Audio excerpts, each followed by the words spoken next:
Thank you, Harry. My name is Fred Hahn, and I am the president of CUPE Ontario, representing 300,000 broader sector public workers across the province. I want to start by saying thank you to Harry and to the members of CUPE Local 1750 for the strength, clarity, and determination that they've shown through an incredibly difficult round of bargaining. You're doing everything right, and you're not alone. What's happening at the WSIB is a crisis, and it's not just about wages and benefits. It's about a dangerously high workload for workers, toxic mismanagement, and a workplace culture that's harming the very people Ontarians rely on when they're injured at work. This isn't anecdotal. In 2024, the Occupational Health Clinics for Ontario Workers surveyed WSIB staff using an internationally recognized Copenhagen psychological questionnaire. The results were staggering. 56% of respondents said the workplace climate at the WSIB is toxic, more than 3 times the national average. And while about 36% of workers across the country feel that their workplace is understaffed, a staggering 80% of WSIB staff said the same. These numbers don't lie. This is a clearly deeply troubled workplace, and it's not just hurting the people inside of it, it's threatening the quality and timeliness of care for injured workers across Ontario. In the face of all this, how has the WSIB management responded? By refusing to bargain seriously, by filing a surprise no-board report, pulling the plug on bargaining, starting the countdown to a strike or lockout date, a move we think clearly meant to force terms on these workers, not to find common ground.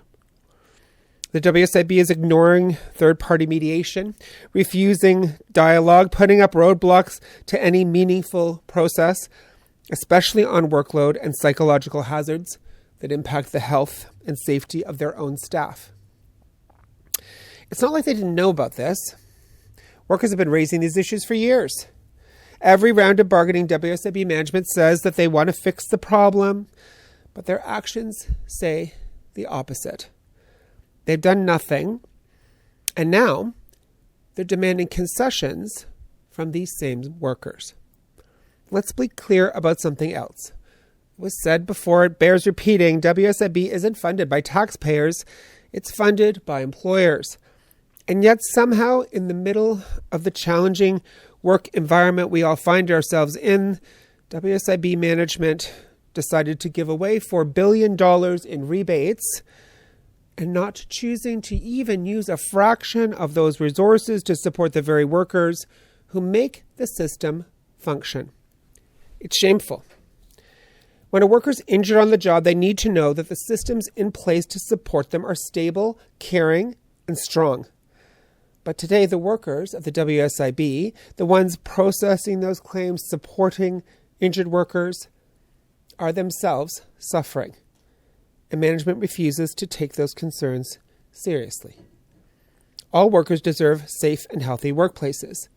Injured workers can't afford delays. And frontline staff at the WSIB can't afford burnout. The WSIB must get serious about bargaining. And if they won't, the provincial government needs to step in and force them to. Because in the middle of so much uncertainty, the very last thing Ontario workers need is the chaos at the very agency that is meant to help them when they're at their most vulnerable.